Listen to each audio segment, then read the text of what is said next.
Tikisa. Kulikoni tena wapi? Yaani unaniuliza wapi na kati unajua mimi timu yangu leo inacheza. Morocco hii moja kwa moja mpaka Morocco. Hivi hapa saizi nawahi ndege hapa tukapande ndege tuondoke zetu. Ha, na ile tiketi umepatia wapi watoto wote hao? Hela tiketi unaniuliza?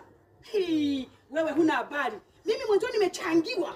Unajua nimechangiwa? Shinyanga wamenichangia. Shinyanga nzima wamenichangia. Watu wao wamenichangia. Yaani wanaume ndio wamenichangia sana. Nikapata nauli nikaja huku.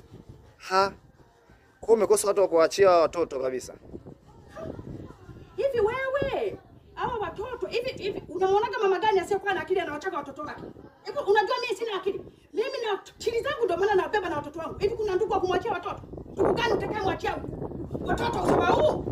Nakuuliza ndugu gani kumwachia watoto? Watoto wa kwangu mwenyewe naondoka nao. Kwanza kule watashangilia nani sasa? Washangilia ndio wametangulia. Wengine ndio hawa hapa ndio nimewabeba na tunaona amevaa na jezi hizi. Kila mtu ana jezi hadi mtoto wangu wa mgongoni. Ujamuona huyu? Njoo muone. Nimemuona mama, nimemuona. Unaona hii? Kamevaa jezi. Jezi na Kenya. Sema kamelala kamechoka sana. Safari ya kutoka Shinyanga mpaka huku ni mbali. Lakini kana jezi. Hii hapa. Ndugu mwandishi uhakika huu hapa. Jezi kanayo. Sasa, nafikiri mimi nimejipanga. Tikisa, na mabegi wapi tena? Ili begi wewe. Wewe unachekeza. Si ndio naenda kuwapiga? Yaani hawa wa Morocco leo naenda kuwatandika ni vichapo. Waarabu naenda kuwatandika. Yaani kule mimi ninachokipata naenda kuchukua ni kombe. Yaani kombe naenda kulichukua.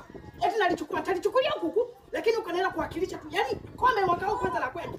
Hivi una habari kama kombe la kwetu mwaka huu? Ili kombe leo aliradi. Tunaenda kuja nalo kutoka kulileta hapa ili wakija tukikamilisha tunabeba na kombe moja kwa moja. Yaani ili kombe wewe hesabu kombe ni la Simba. Tikisa hao ya kweli Tikisa. Mimi si ndio nakuhakikishia. Au unajinadi tu Tikisa. Mimi sijinadi. Unasikia wewe ndugu mtangazaji, mimi sijinadi nakwambia kweli kabisa. Mimi naosema kwamba nina uhakika 100% nakwambia ni kombe la kwetu wala Simba. Na vile nimejiandaa. Tunaona mwenyewe ni jinsi nilivyojiandaa. Unataka kuniletea baba. Hili bagi hili. Ngoja sasa. Hili bagi hili nimelibeba hii safari ya Morocco. Moja kwa moja sirudi. Yaani kienda Morocco huko kwanza sirudi. Ili Morocco nikifika nitafuta na chumba na panga. Sasa unaenda kama shabiki Tikisa huko? Nenda kama shabiki? Ndio imeenda. Nikienda kule sirudi naenda kutafuta chumba na panga. Mpaka kanichelewesha ndege itaniacha. Ndege yenyewe inanipandisha saa 7. Saa 4 kamili niwe tayari uwanjani kwenye mechi. Alafu sasa Viala Edu ananisubiri mimi Viala Hela.